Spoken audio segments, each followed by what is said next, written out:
আসসালামু আলাইকুম সুপ্রিয় দর্শক মণ্ডলী, আমি আসাদুজ্জামান আকাশ এডিয়াগ্রোর পক্ষ থেকে। এই যে দেখছেন আমাদের লেন বের করার কাজ চলছে।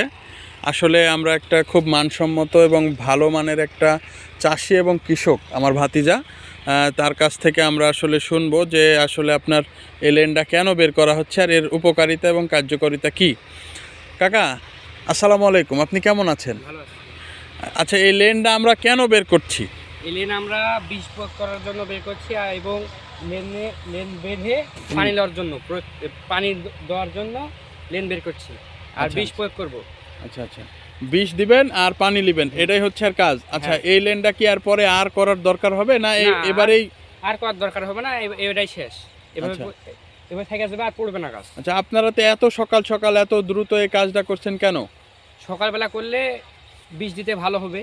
হুম। আমরা এই লেনটা সকাল সকালে তৈরি করছি যেন তাড়াতাড়ি যেন বীজ প্রয়োগ করা যায়। ব্লাস্ট রোগ হচ্ছে ওই কারণে অলরেডি আমরা ব্লাস্ট রোগ দেখা দেখা দিয়েছে। দিয়েছে। ওই কারণে আচ্ছা আমরা বীজ প্রয়োগ করবো তাড়াতাড়ি তৈরি করছি। আচ্ছা, ধন্যবাদ কাকা আপনার মূল্যবান সময় দেওয়ার জন্য। ধন্যবাদ দর্শক।